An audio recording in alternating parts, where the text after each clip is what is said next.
Tugboats were gathered round the dispatcher at the Great Ocean Tug and Salvage Company dock, getting ready for their morning work meeting with the dispatcher. Theodore was waiting impatiently for the meeting to begin.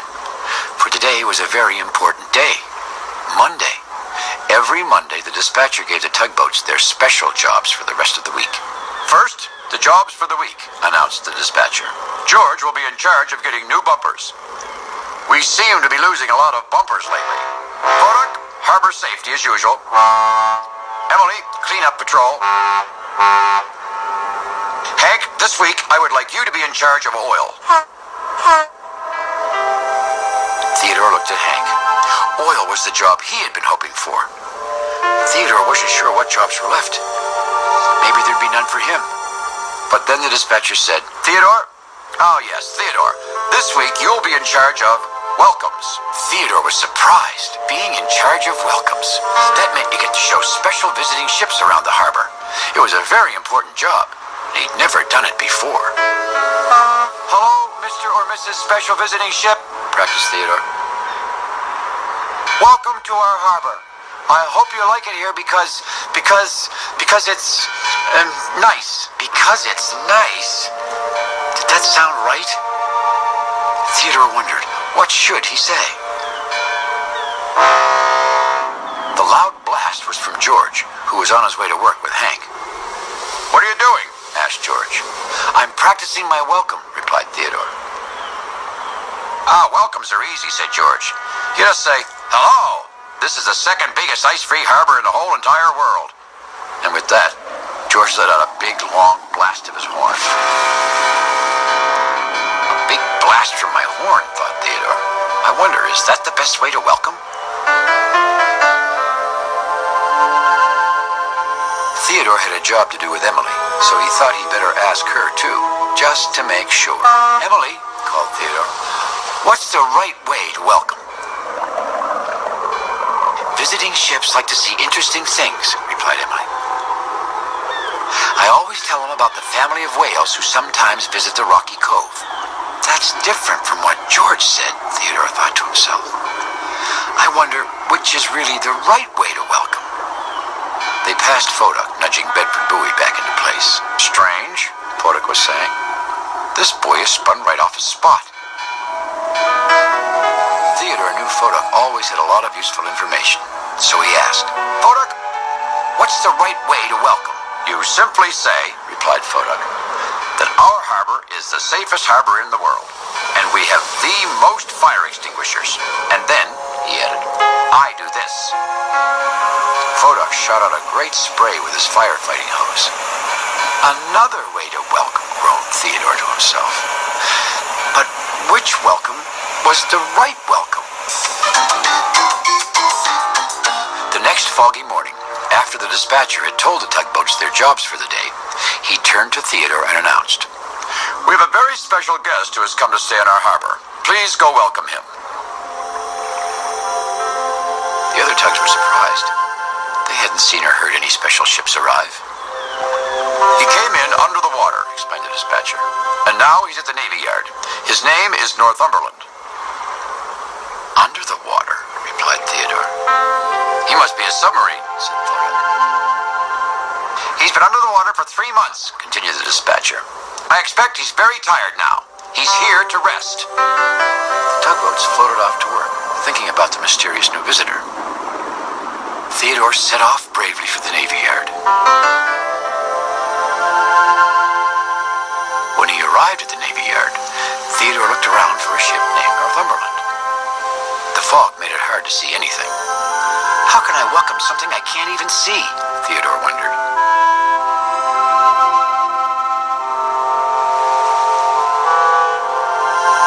Then the fog parted a little, and he saw something that looked like a monster shark, all made of metal.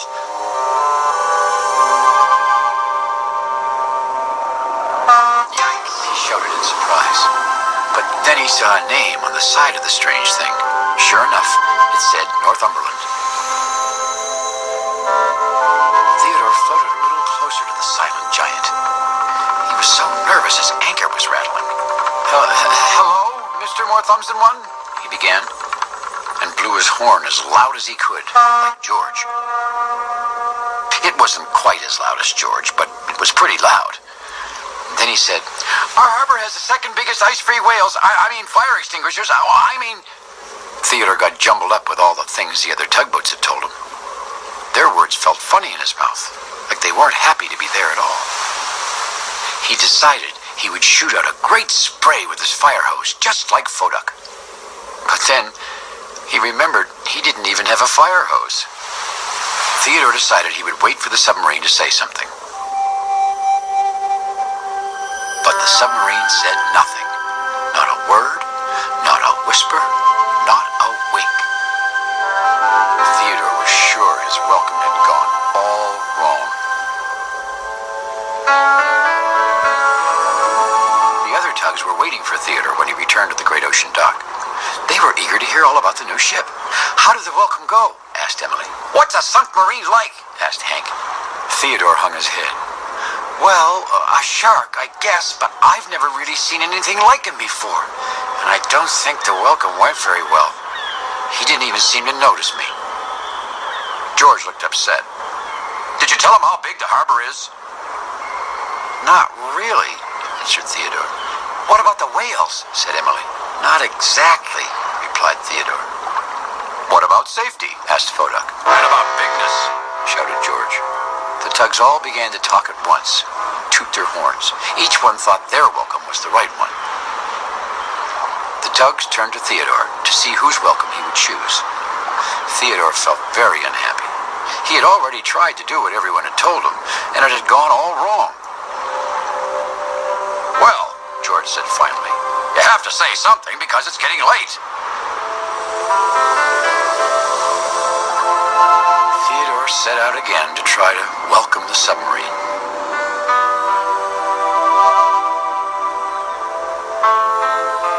He still wasn't sure how he would welcome, or if the strange submarine would even listen to him.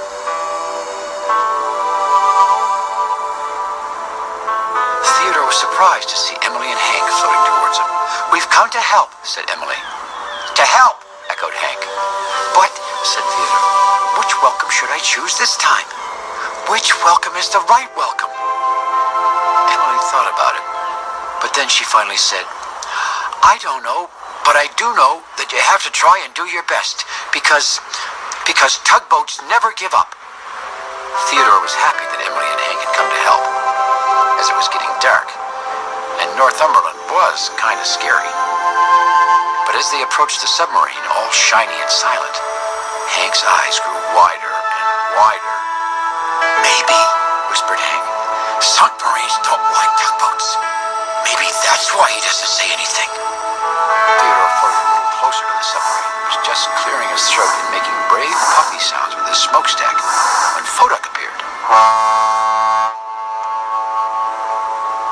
"The reason," announced Foduck proudly, "Northumberland hasn't said anything, I believe, is because submarines only speak in secret underwater code." Then Foduck made all kinds of sounds with his special equipment.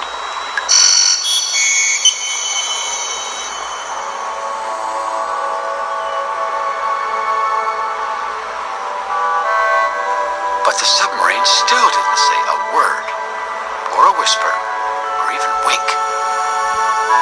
"Thanks for trying anyway," said Theodore. It seemed like there was nothing to be done, when suddenly, much to Theodore's surprise, George rumbled up. "Did you tell him how big things are?" he demanded. "No," admitted Theodore. "He probably wouldn't listen anyway." A little steam escaped from George's stack. Theodore thought he was angry at him, but George turned to the submarine and thundered, "You are being rude to my friend Theodore, Mr. Submarine. Hello?"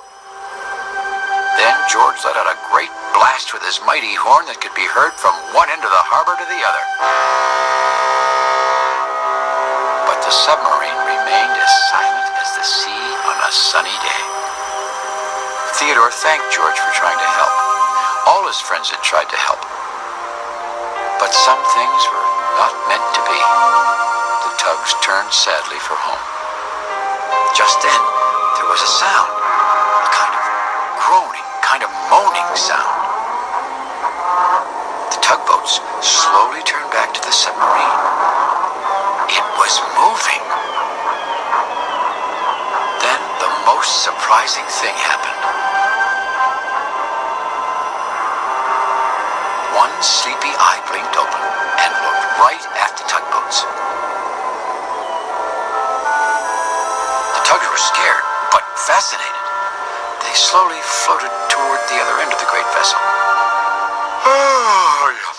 Oh, hello there, tugboats, said the submarine, who seemed surprised to have visitors. The tugboats turned to one another in amazement, and it was then that Vodak understood. We've been speaking to the wrong end, he exclaimed.